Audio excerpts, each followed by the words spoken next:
Welcome back, everyone. Let's continue to today's session. Please remember to use the chat function. If you have any questions during the Q&A, or you can also raise your hand. If you cannot get to your question, we would make sure to pass it along to the speaker. So please feel free to put the question in the chat box. It's my pleasure to introduce our next speaker, Dr. Ann Young. She's an expert in the field of nephrology, and today she'll be speaking about her trial evaluating the effects of kidney care outreach. Joining us for the panel discussion, we have Nicholas Murphy, Michael Hull, Tyrone Harrison, and Charlene Basque. Each brings valuable insights into today's discussion. Now let's hand over to Anne.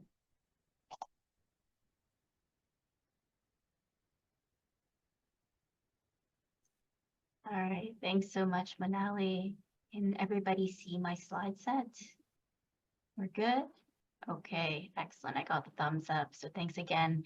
Thank you so much to the HDRN for this opportunity to present some of those work that we're doing right now. This again is the trial that we're working on is called Evaluating the Effects of Kidney Care Outreach. And this is the protocol for a population-based pragmatic randomized trial.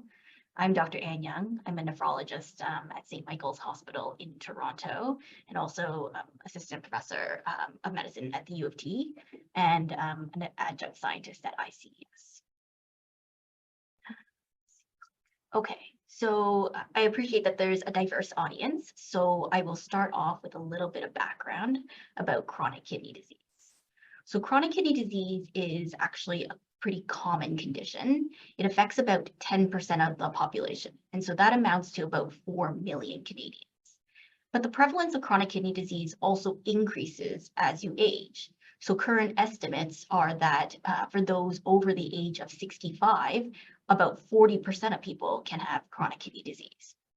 And individuals with early CKD often have no signs or symptoms. A person can lose over 80% of their kidney function before they even start feeling anything. So really, much of chronic kidney disease is diagnosed on the basis of lab tests, both blood and urine. And unfortunately, a segment of the population's kidney disease will progress to end-stage kidney disease. And in 2019, that amounted to over 50,000 Canadians. And unfortunately, when people have end-stage kidney disease, they often rely on therapies that actually keep them alive. So this may be kidney transplant or dialysis, and these are life-sustaining therapies. It also is associated with significant morbidity and mortality. It is the 10th leading cause of death in Canada. And for a patient to be on dialysis, there's actually a very low quality of life associated with that. So overall, we really want to try to find chronic kidney disease and act early to prevent its progression. But despite efforts to increase awareness and detection of CKD, care gaps still occur in busy healthcare environments. So unfortunately, individuals, not everyone who is at risk of getting kidney disease, particularly those with diabetes, high blood pressure, or known cardiovascular disease, not everyone gets the testing that they need to screen for CKD. Even amongst those individuals with lab tests that show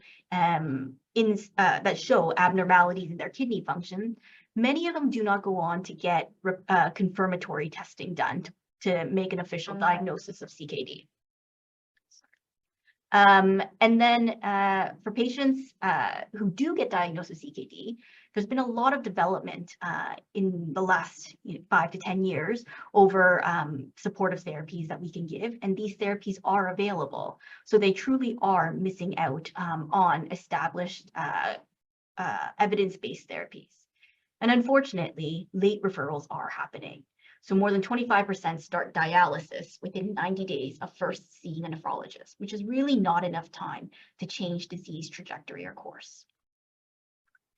So let's talk a little bit about leveraging big data for CKD health management. And so many of you in the audience are very familiar with ICS after all these days of presentations, but just to step it back, I'll just talk a little bit about it. So in the province of Ontario, the government collects routine information about healthcare system use so they can manage, administer, and pay for health services. So all of this information is called health administrative data. And a new piece of administrative data is created every time someone has an interaction with the healthcare system. So that might be a visit to the doctor, a lab test, a medication prescription, or a hospital admission. And all of this data gets linked together and it's stored at ICES, which is an independent, not-for-profit research institute that's funded by the Government of Ontario. ICES is made up of a community of research, data, and clinical experts. We use the data to generate high-quality evidence, and we use the data to guide decision-making around healthcare policy and delivery. And these databases date back to 1991. There's over 100 of them, and it contains over 18 billion health-related records. So for us scientists who work with ICS data, for years, we've been doing research studies where we perform these studies and we look at all the kidney function tests in Ontario. And based on all of these data, we know, based on aggregate data and de-identified data, that there are individuals in the population who aren't getting kidney care that they need. And for some of us who practice as clinicians, the unfortunate part is that we only meet them when they've declined to end-stage kidney disease and they need dialysis. And the current status quo is that we have not intervened due to the complex legal, ethical, and logistical challenges around re-identification of individuals within health administrative data. But then we asked ourselves, do we have a moral obligation to make sure that this does not continue to happen? And our group did some qualitative research to better understand this. So we did some focus group work where we recruited individuals with chronic kidney disease and also individuals from the general population.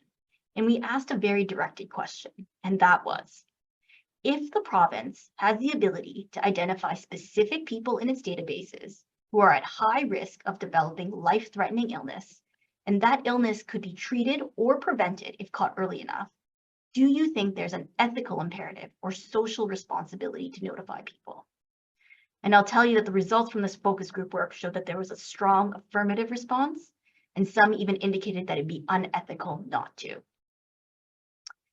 And in truth, there is a precedent for the disclosure of personal health information.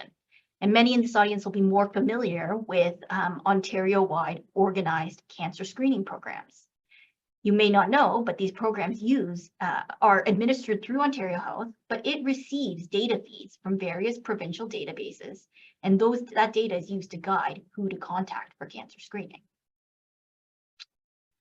So in designing the optimal healthcare system, it is prudent to have a safety net for citizens who are not receiving guideline-recommended care for life-threatening illness. And as such, we designed a new kidney care outreach program that was designed to connect adults at high risk of kidney failure with specialist care. So this trial is effectively testing the impact of a health system safety net. So our research question was as follows. Can targeted outreach to patients at high risk of kidney failure who are identified using health administrative data slow down kidney disease progression and reduce associated morbidity and mortality? The objective of this trial is effectively to evaluate the effects of a new kidney care outreach program. We'll use health administrative databases to case find adults at high risk for progressive CKD without active nephrology care, then test the effect of randomizing them to either an outreach intervention of patient contact, a kidney health check, and a nephrology referral versus usual care, which would have no contact. And we've designed it to have an initial Vanguard phase that will help provide estimates for contact and enrollment ratios and intervention uptake. And that'll be used to finalize the sample size for ongoing enrollment into a definitive 5-year clinical trial to test the effect of the program on a composite outcome of CKD progression, kidney failure, and all-cause death. And this is the first time we're going to leverage province-wide data to do direct patient contact studies in this way. So study design. This is a pragmatic 2-arm parallel group open label randomized control trial with a lead-in vanguard phase. As a registry-based trial, we'll use information in administrative databases held at ICS in Ontario, Canada, to efficiently identify all trial eligible adults across Ontario and obtain data on patient characteristics and outcomes. And just for background, the population of Ontario in 2024 was just over 16 million, of whom about 3/4 of them are adults. We're going to identify individuals with high-risk CKD, which I will describe shortly, and then randomize to usual care plus outreach or usual care alone. So the eligibility criteria, as I mentioned, we're going to look for individuals with high-risk CKD without active nephrology care. So for us, we define this as any adults who are aged 18 to 85 years old with an eGFR. So eGFR is a blood test, and it's used as a marker of kidney function, and it's called the estimated glomerular filtration rate. And we wanted the eGFR to be less than 15 milliliters per minute, which is roughly, some people might describe that as about less than 15% kidney function. Or if they had a 2-year risk of kidney failure of 1 in 4, so 1 in 4 risk of having kidney failure in the next 2 years. And that is based on a validated equation that we use called the kidney failure risk equation.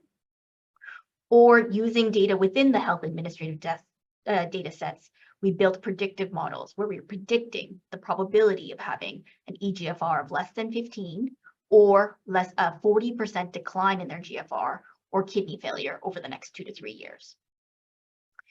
And we wanted to exclude anyone who had a functioning kidney transplant or were actively receiving dialysis. We also took out people whose risk of death exceeds their risk of kidney failure, and this was based on either their age or a validated tool called the mortality risk score. For this trial, we opted to also exclude certain populations where the benefit of nephrology care may be more limited. So this included individuals who are living in long-term care facilities, complex continuing care, mental health facilities, or those who are actively receiving palliative care. And so in the trial, as I said, we'll be randomizing to kidney care outreach, intervention, or control. And the intervention looks like this. So individuals who get randomized to the intervention, they are going to get a mailed package or an invitation where they will be told about a new kidney care outreach program, which consists of a kidney health check. Then they can consent to receive this health check or not. If they consent and they want to be part of the program, they'll have to complete a questionnaire, and part of that questionnaire will include their medical history, hopefully a measurement of their blood pressure, and what medications they're currently taking. Then we'll also send them for new lab testing. So this will provide us with an up-to-date measure of their serum creatinine, which is used to calculate the eGFR, which is their kidney function. And also we'll also request urine tests for the albumin to creatinine ratio. And this is an indication of the function of the filters in the kidney. Once they've done all of that, they will have a virtual visit with a nephrologist, and where we will review all of the information that's provided in the questionnaire, review their labs, likely confirm a diagnosis of chronic kidney disease, and then if indicated, which we suspect it will be in most cases, we'll refer them out to a nephrologist within their regional renal program. And that's based on their local geography. So completion of all the intervention components through the study team will be encouraged and supported, but it's not mandated, as they could also take the letter that they received to their own primary care doctor, and they can also order all of these tests and investigations and referrals as needed. If there's any out-of-pocket costs that happen as a result of the intervention, so let's say they had to park at the lab to get lab tests done, let's say they have to they can't get lab tests in a lab and they have to have the labs done in their home through mobile lab testing, then we'll pay any of the out-of-pocket costs for that.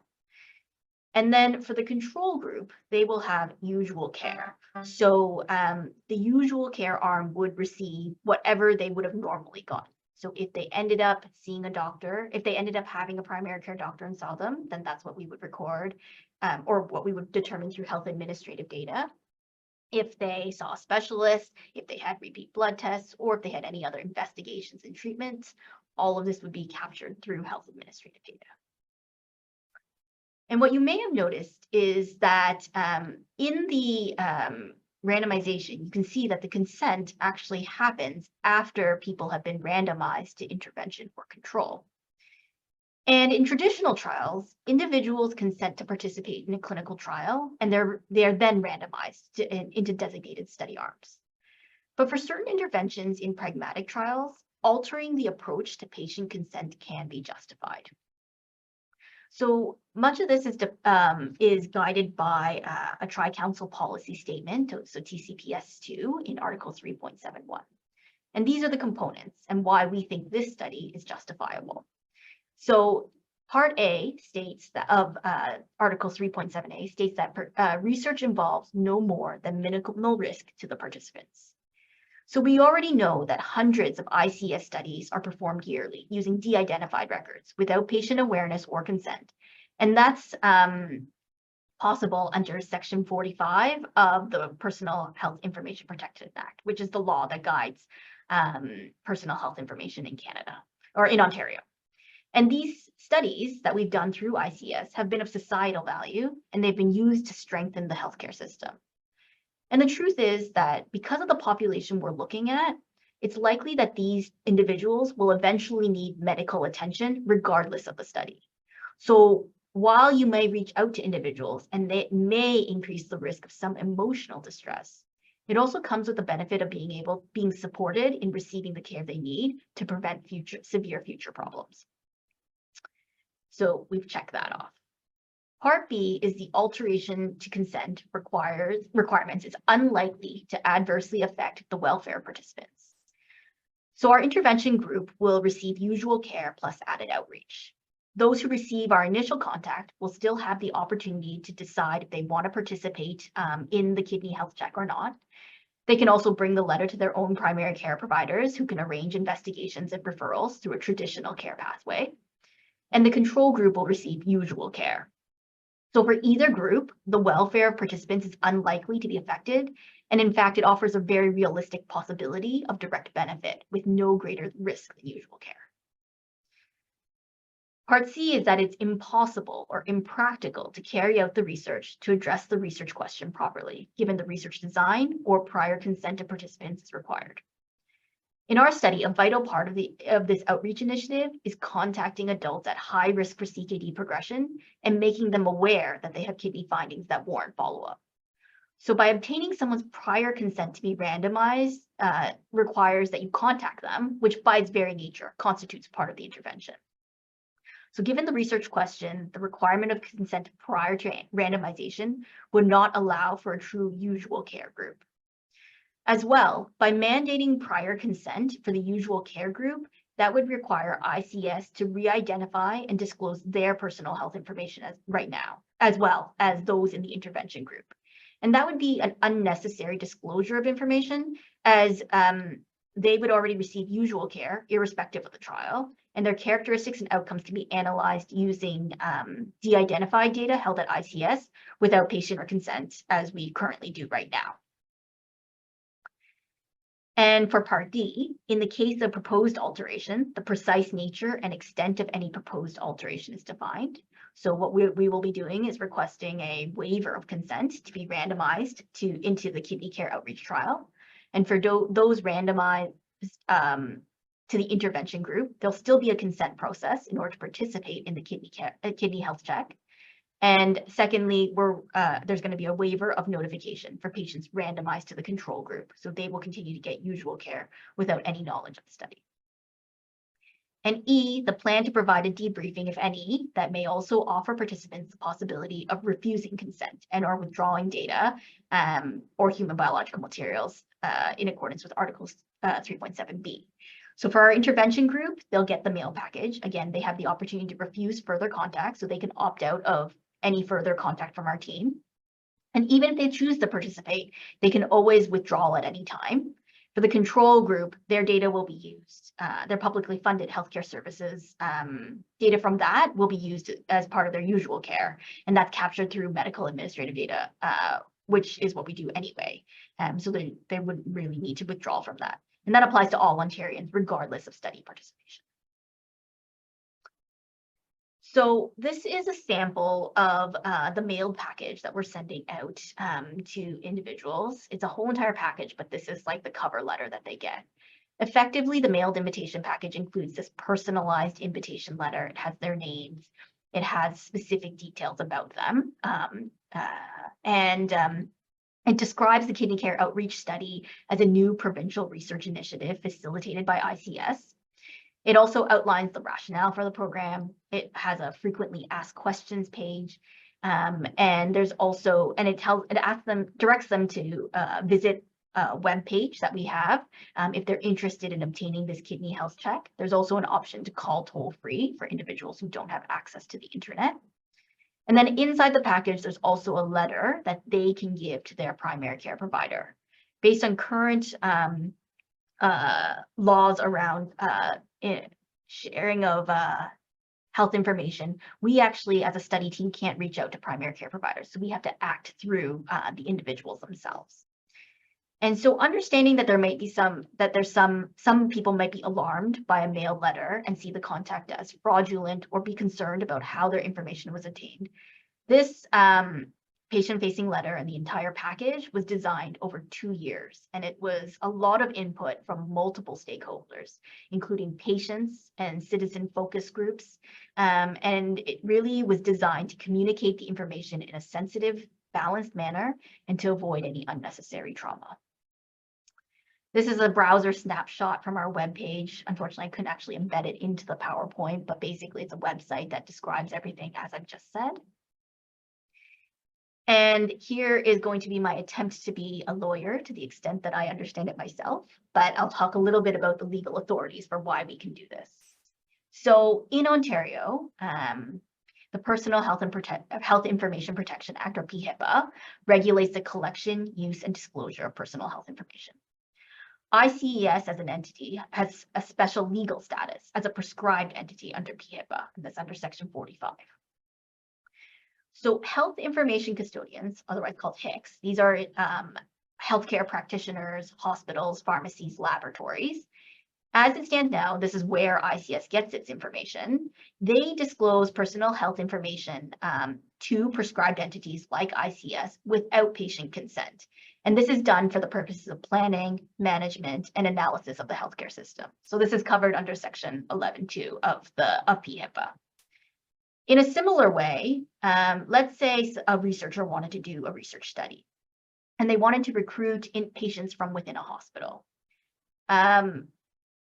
Healthcare providers, or those within a hospital, let's say, so these are health information custodians, they can provide information to a researcher about potentially eligible participants for their research study, as long as they've obtained an individual's consent. So let's say I have another clinical trial going on that I test drug A versus drug B, then someone within the patient's circle of care will contact and say, hey, Dr. Anyang's doing a study. Do you consent to learn more about the study? And if they do, then their information can be provided to Dr. Anyang for research purposes. But the real question was, does this disclosure of personal health information by ICS to a researcher apply? So does clause 44.6 apply in a similar way where ICS can give information, right? And so we actually went to and directly consulted with the Information and Privacy Commissioner of Ontario. We basically were told the following. So yes, prescribed entities can disclose personal health information for research as if it were a health information custodian. And then on top of that, because it's a private prescribed entity acting as a health information custodian, in a similar fashion to doing regular research, they must obtain the individual's consent. So based on this approach that was described by the Information and Privacy Commissioner Ontario, that's why we have a 2-stage consent process. Effectively, ICS will disclose that information. There's going to be a consent to learn more about the research study that's done by ICES. And then there's a second level of consent where they can consent to the actual kidney health check, and that'll be done from the perspective of a researcher, and we'll obtain the consent for that. So the design was truly designed with the guidance of the Information and Privacy Commission of Ontario. So let's talk a little bit about how this data is going to flow. So as I said, case finding was going to happen within health administrative data. That's all done without consent. Then the coded data is going to be sent to ICS. So at ICS, there are data covenanters. These are a handful of individuals who are authorized to handle direct personal identifiers, as opposed to coded, which is de-identified data. And the data covenanter will attach identifiers, and they'll remove anyone who doesn't have complete contact information, so not a complete name, address, phone number. And they'll send just the reference IDs in a de-identified way back to the kidney care outreach team, and the study team will randomize individuals one-to-one to intervention or control. We'll only provide the reference IDs of the intervention group back to the data covenanter, and they'll then attach the identifiers. So we will not get the identifiers on people in the control group because that's an unnecessary disclosure of data. Then from there, ICS will disclose the case list, and then it'll be sent to the kidney care outreach team for the dual consent process as previously described. So this is a study. As I said, there's a lead-in vanguard phase. So in this vanguard phase, we'll start with just 200 people. They'll get randomized one-to-one, so 100 to kidney care outreach and 100 to usual care. And the intent of the vanguard phase is to get an assessment or an estimate of the contact and enrollment ratios, adherence to the kidney health check protocol, and also to help establish the sample size for the full clinical trial. Then we'll take a brief adjournment to ensure that successful intervention procedures, uptake, and debriefing of key stakeholders.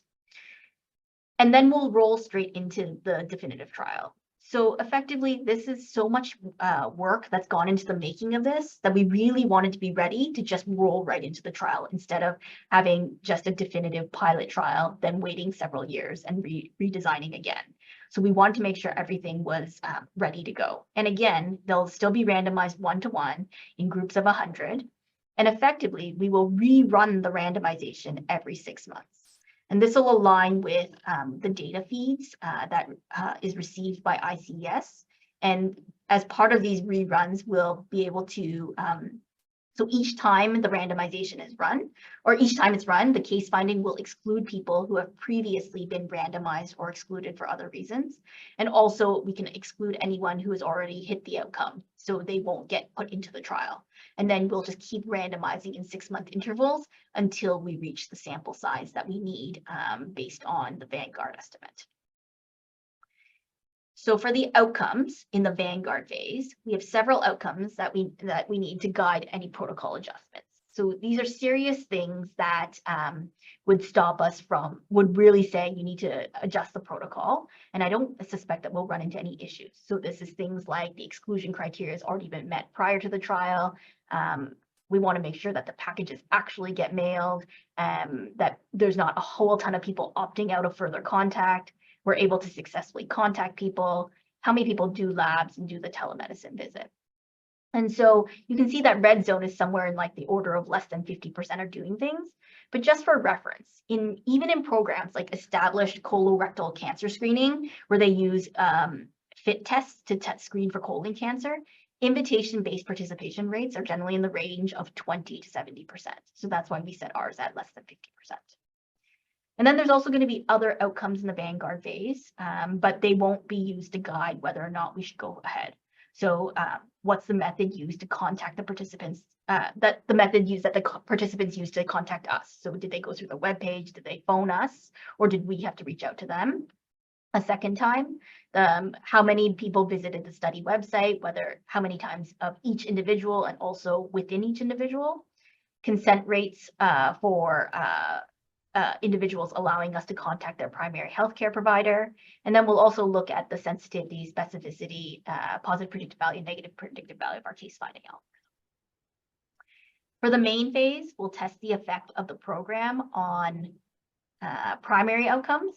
So CKD progression, which includes a new development of an eGFR of less than 10 mils per minute, or the need for kidney replacement therapy, death, and so this can be from cardiovascular related or other outcome or all-cause mortality.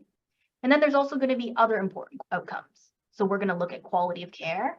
This includes new outpatient testing for kidney function, like a serum creatinine or an eGFR, testing for proteinuria or protein in the urine, so urine ACR, PCR, or urine dipstick, outpatient nephrology assessment and timing, proportion managed by multidisciplinary clinics if they're eligible. And among those with provincial drug benefits, we can look at their rates of renal protective drug use. And then, of course, we'll also do some program evaluation of the kidney care outreach program itself.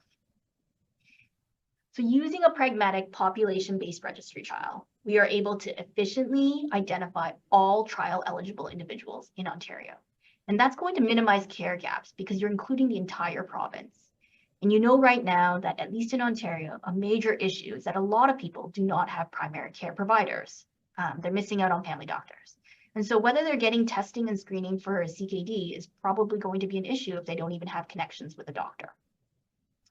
There's going to be equitable enrollment in healthcare delivery. So you know that traditionally in clinical trials, there are certain populations that are under-enrolled in clinical trials. So even females tend to be under-enrolled in clinical trials. People in more marginalized populations are under-enrolled. So this will allow for more equitable enrollment. And then there'll be centralized recruitment and data coordination. And the results will be highly generalizable at a fraction of the costs. So we know that long-term outcomes in clinical trials are challenging and costly to evaluate, and direct patient follow-up is with direct patient follow-up in clinical trials. And by using health administrative data, we'll be able to capture all of these long-term outcomes and follow-up rates are going to be near complete because missing data in health administrative data is really just driven by immigration from the province, which is pretty low. So progress over the last 5 years. We've collaborated with chronic kidney disease patients and their families. We're fortunate enough to have a dedicated patient partner working group who has really contributed to a lot of the build of this project. We designed a protocol in accordance with privacy legislation. We've developed and we continue to refine our case finding algorithm that we'll use and that will be applied to the health administrative data. We have research ethics board approval. We've engaged a lot of stakeholders. So that includes the Ontario Renal Network, that includes the Ontario College of Family Physicians. We've included many other stakeholders who are interested in this work. And that's when we debrief at the end of the Vanguard phase. These are the people we're going to be going back to. And we've also secured partnership funding through grants from the New Frontiers Research Fund, which is a Tri-Council Award, and the Accelerating Clinical Trials Consortium, which is funded by CIHR. Some of the key challenges to getting things here. So certainly, as you know, privacy considerations are a very significant deal. Every ICS study that is done undergoes a privacy impact assessment. Ours has been a very long time in the making, but it's getting there. And so it's certainly a new area for ICS. So it's certain that it's not going to be a straightforward walkthrough, and we're working through that. There's a lot of coordination across many departments and stakeholders. So it is not just one department at ICS. There's just so many people from primary data collection, from privacy, from security, from other parts of ICS, and they all have to speak to each other. So there's been a recruitment of someone at ICS Central to help coordinate all of these. And that's been really helpful in helping with this. There's also new policies and procedures within ICS that have to be written. And these are these are always things that take quite a bit of time to do, but they're on the docket of things that we're trying to get done. And then, of course, there's also special populations. So in Ontario, ICS maintains data governance agreements with First Nations, Métis, and Inuit partners in recognition of the unique rights of Indigenous peoples and Indigenous data sovereignty. And so we are working with key stakeholders to decide on how we integrate this population, or how we can involve this population in this research. And it may be that they want to be randomized their individuals living on reserve who are trial eligible want to be randomized just like the rest of the population of Ontario. Or it may be that they need a separate collaborative research project where we can help identify individuals at risk. And so those are the things that are still being worked out. But despite all these challenges, as I said, this is 5 years in the making. And with any luck, we anticipate that the first randomization for the Vanguard phase will happen this summer. So with that, I have to thank everyone who really contributed to this. This was a lot of work, and there's so many people involved, and there's a lot of heavy lifting from many, many people. Some of them are in this audience, but I'm happy to take some panel questions for feedback. Thank you, Anne, for the excellent presentation. Sorry, can you all hear me? Yeah. Thank you, Anne, for the excellent presentation. We'll now transition to our panel discussions. So let me share my screen here.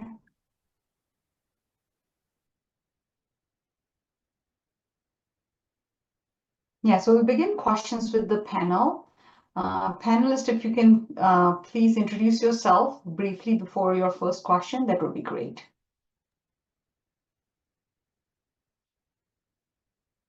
I see myself first on the slide there, so shall I kick it off? Yeah, sure. Sure.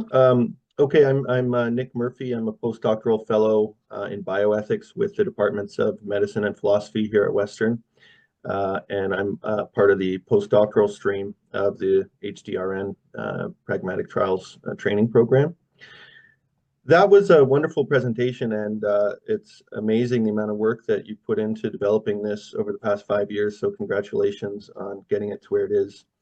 I have a few questions that I'm sure you thought a lot about already. So I guess to start, I'm interested in your choice of the intervention starting with a package sent by mail.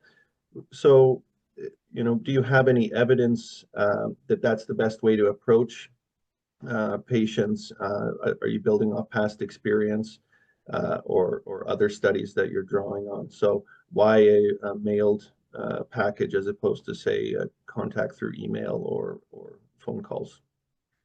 Thanks. Thanks, Nick, for that question. So this dates back to when we first started this project, which was several years ago. And we actually convened with a lot of groups about this. So there was patient advisory councils that we spoke to. And also we did that focus group work project that I mentioned. And there's actually no right way that you can go about doing this. So you kind of have to pick some method. And so we didn't want to do email because not everyone has access to email. We stuck with mail because we knew we could do it with the data that was available in terms of having address data available within ICES. And we also sort of partially modeled it after established programs. So you know that when you're due for cancer screening, you get this letter in the mail that says, hey, go get your mammogram or go get a colonoscopy or a FIT test or whatnot. And so in some ways, the population is kind of used to this, and we kind of wanted to try to make it not dramatically different. We wanted to say that this is a new program in the realm of kidney disease, but, you know, also have some familiarity. And in truth, even that letter, the one that I kind of showed you the front page of, it was effectively based off of a Cancer Care Ontario letter that we kind of revamped for the kidney scene. So we were kind of using that as our approach. And then even that drafted letter, I won't tell you how many versions we went through to get it to where it was, but it was a lot of different versions. And that also went through many people. So I think overall, that was the approach that actually was recommended by partners. And then also our patient partner group recommended that we send the mail by registered mail. So instead of just getting a letter in your average Joe mailbox, it's actually going to be sent through Purolator. And it comes in like a hard cardboard thing, so it looks very important, and you should open it right away. So a lot of feedback went into that design as well. Thanks. That makes a lot of sense. Thanks.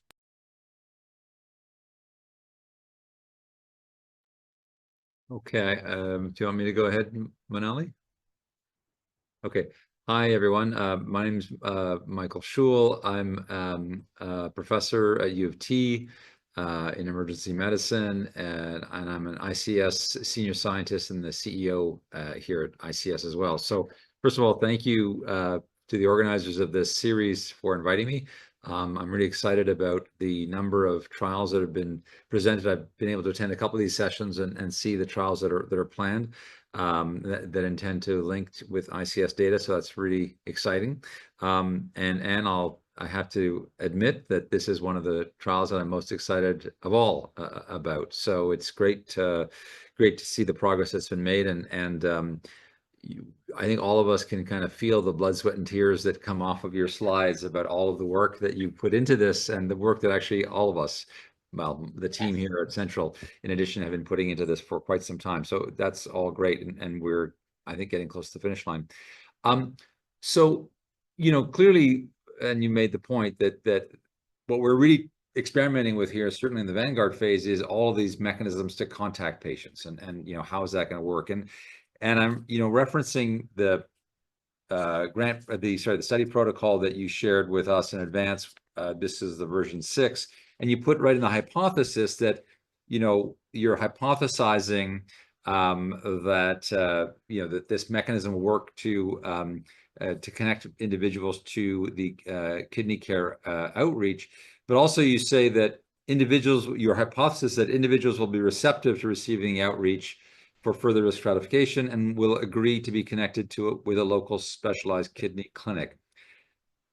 Then when I look at the outcomes, I mean, you're looking at sort of the percentage of individuals who agree at the various stages and so on. But if the question is, will they be receptive? That measure is just one way of looking at their receptivity, right? And I guess what I'm getting at is, are you planning any qualitative work alongside of this? I mean, we're only talking about a couple hundred patients in the Vanguard phase, to actually understand the extent to which patients are receptive to this, or maybe, were they freaked out by the letter, or were they really happy with the letter? That I think there's a lot of information that can be gleaned. So maybe if you can just expand a little bit on maybe some of the mechanisms by which you'll gather some of that, maybe more qualitative information about the acceptability of this approach. Yeah, so thanks so much for that, Michael.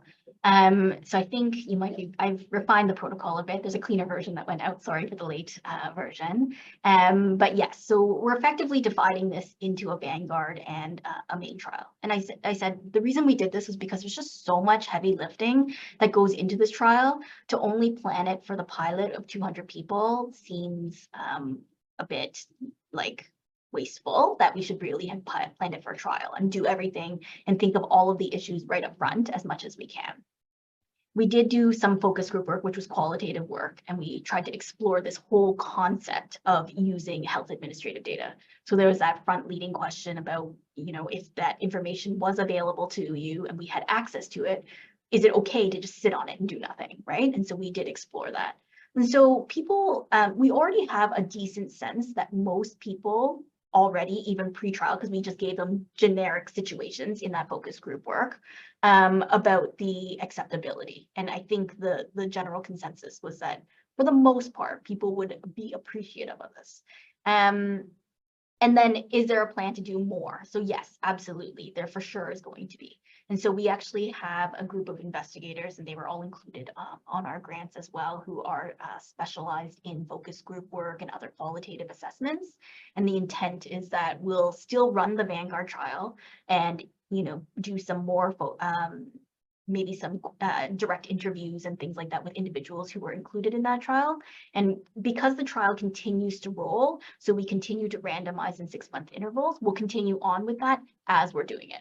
Essentially, we don't want to stop and say, pause the trial for like 4 years and then just start again, because we can continue to roll in and we can still make refinements along the way. Great, thank you.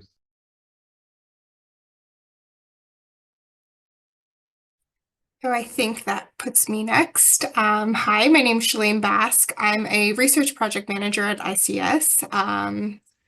And so I do work in the cardiovascular department now, but previous to this, I was a research manager in neurodegenerative diseases, discourse analysis, and caregiver burden. So because I'm a research project manager, my questions are more so well, they're sort of aligned with Michael's and Nicholas's as well about recruitment process a little bit. Firstly, thank you very much for all that information. It was very informative. I can see the amount of work that has gone into it already. My questions are also related to the letter that will be sent out as well.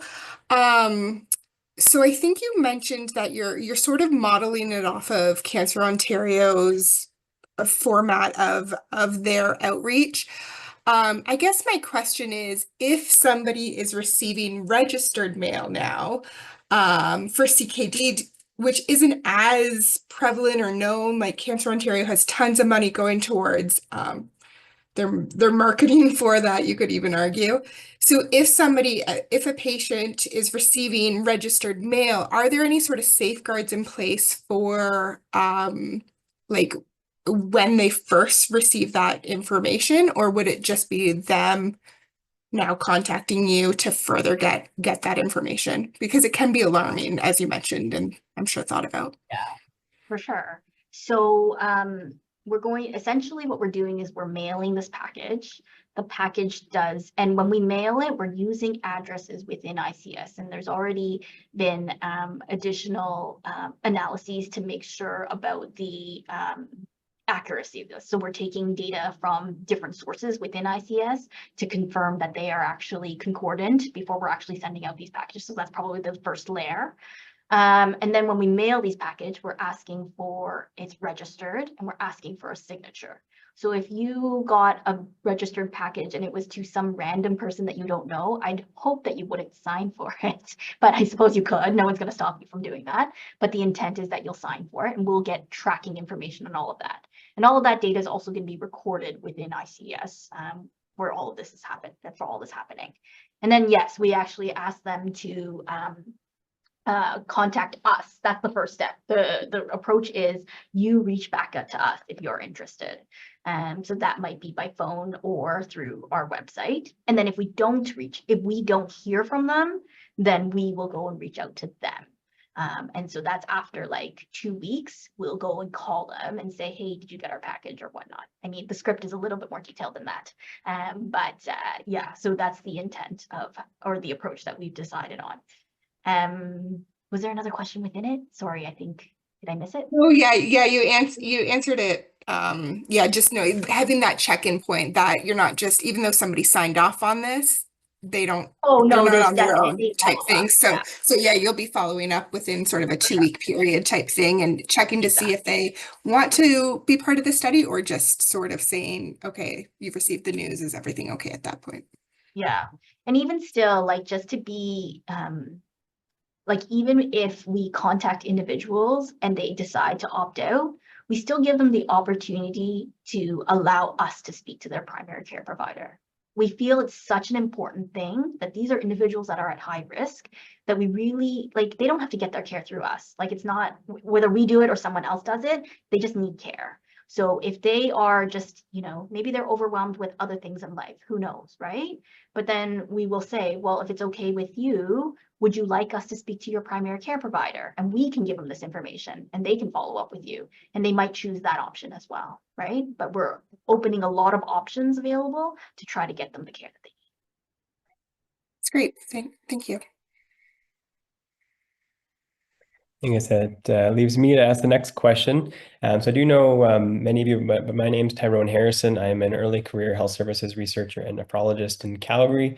So I am the person that does not know ICES data as well as the rest of you. But Anne, I'm as we chatted about this before, this is, I think, the second time that I've heard about this project, and each time I hear about it, I get more and more excited to see this actually come to fruition. So congratulations for all your hard work. It's really clear, as all the others have said, that you've been pouring like a lot of energy into this over the past few years. So kudos to you. I do have a question a little bit different from the rest of the folks who have asked already. I mean, I'm, I guess, more curious about your selection of outcome. As we think, these people are very close to approaching the need for kidney replacement therapy or having kidney failure. So I just was curious about your outcome choice of including, a GFR less than 10 or initiation of kidney replacement therapy.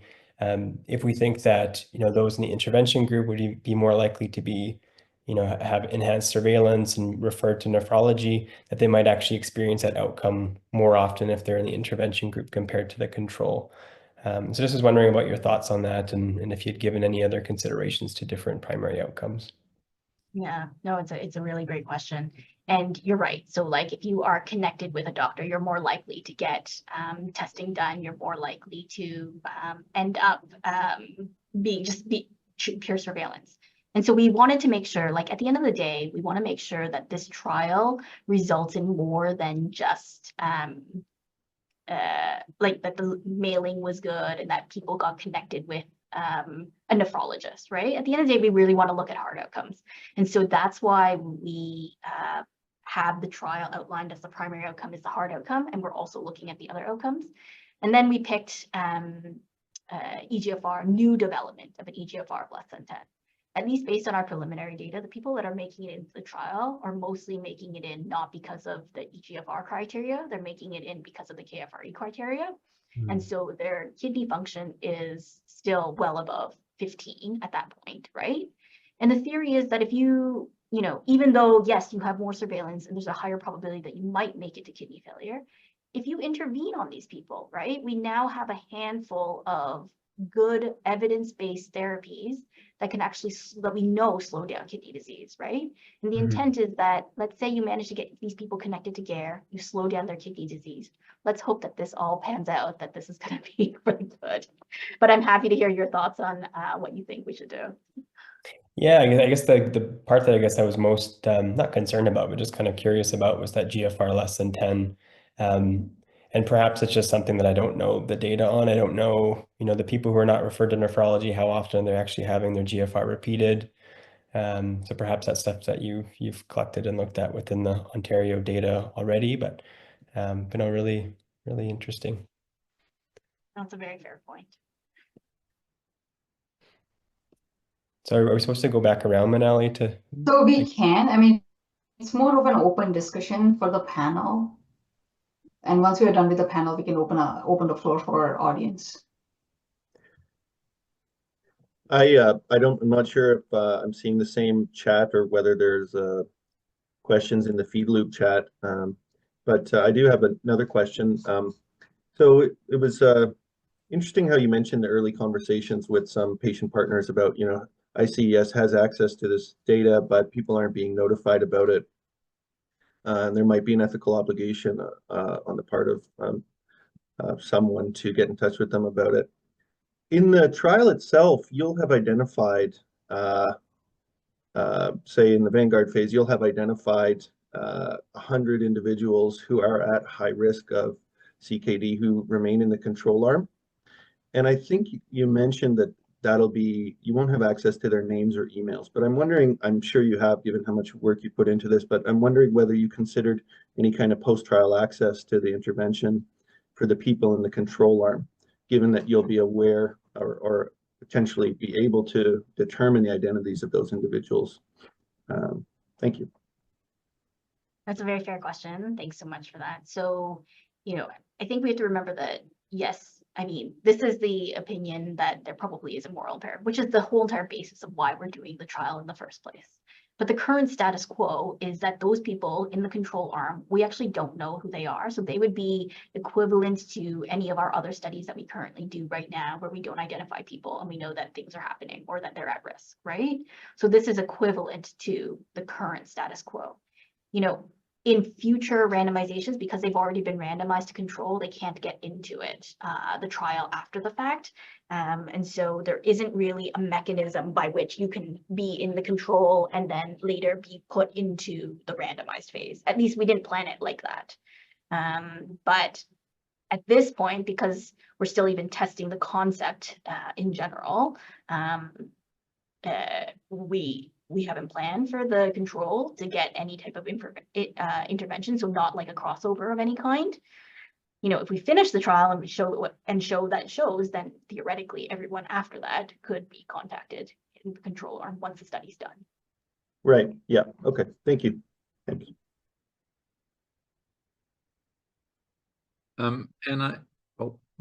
Let's jump in. And I just have a question. You mentioned in a couple of places equity. And I think that's an important aspect of this study. I don't know to what extent your previous research would suggest that those individuals, in the population who are at risk and are unidentified as being at risk are primarily from maybe lower socioeconomic classes, or maybe more commonly in racialized groups and so on. And so you're not so much in the Vanguard phase because you got such a small number of patients, but in the main trial, how are you going to study that question, whether there's equitable uptake? Like, when you think about the various groups that you're going to want to look at, whether it's socioeconomic status, race, ethnicity, maybe rural, urban, immigrant status, and so on, language, are you going to be collecting information about those things in order to be able to look at equity issues? Yeah, 100% we are. So that's all been built into our data collection forms. I kind of breezed over this concept that we're doing a questionnaire at the beginning. It has a little bit more, it's still a short questionnaire, but there's a lot more data collection that we're doing that's speaking exactly to those points, which is collecting things about their income, other characteristics about their socioeconomic status. And the truth is we also have that information in the control arm, and that's all aside from race, which is not as well contacted, but some of these socioeconomic characteristics are capturable in the control arm too. So yes, the intent is that we are capturing all of them, and we will look at them. And we know, at least based on the preliminary data that we've done, which we've done to build the case finding algorithm, that indeed people who are of lower socioeconomic status, so whether it's greater marginalization, greater racialized population, newcomers, and those who have higher material deprivation tend to be those who do not have as well access to care. So, I mean, that'll all get captured a bit more in the large trial data, as you say. I was wondering if I could ask, sorry, it was on the same lines of what Michael was just chatting about, but in terms of equity considerations, you talked a lot about like the data capture, but in terms of the actual intervention delivery, like there are some equity barriers there, like you need to have an address, you need to have a phone number. Was there any conversation about maybe having some flexibility, like having one or the other? Like if you look at somebody who experiencing homelessness, they may have a phone number, but not a fixed address within ICS database. And then additionally, I was also wondering about the letter itself too. Like I didn't see in the protocol, maybe this is something that you're planning to do, but are you planning to translate this letter into any other languages besides English? And what proportion of the population is in Ontario expected not to be able to actually read that English letter? That was great. Thanks so much for that. So, at this point, we didn't account for things like people who are underhoused or who have no fixed address, like purely, like even before we receive the data, they're going to, we've asked ICS to filter out people who don't have complete information. And it becomes a bit more of a complex issue. And it may just be that this type of intervention is not the right type of intervention for that population, right? And here we're trying to hit the entire province across the board, right? So we're trying to find something that can reasonably be applied for the greatest catchment, if that makes sense. It's not to say that these individuals shouldn't have outreach. It just may be that they need a different approach to outreach. And then in terms of the letter, so I didn't describe this in the presentation, appreciating the time limits, but within the mailed package, there's also, it comes with the primary letter, which is kind of what you saw. And then as a secondary page, it has a letter and a page, and at the top it says something along the lines of, if you don't read English, please take this to someone who does. And then that sentence is translated into 20 different languages. And so it basically says, it says something like, this letter is very important. Please take it to someone who speaks English. And then they can speak to it. And then they can also reach out to us for a full translation of the letter. And then even for the telemedicine visits, we've built in the possibility of having a live translator available during the telemedicine visits. So these are all things that we've kind of considered and thought about. That's excellent. Thanks, Anne.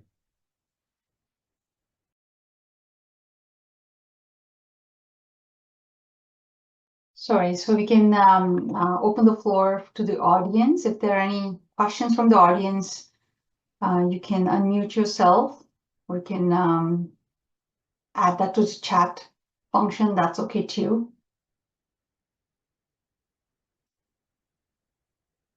And if not, we can wrap it up. So I don't see, yeah, let's wrap it up. So thank you so much. And thank you so much to the panelists for all the questions, for all the contributions. And thank you everyone for coming. We will see you tomorrow at 11. That's day 4 of our conference. Thanks. Thanks, everyone. Great job, Anne. Thank you.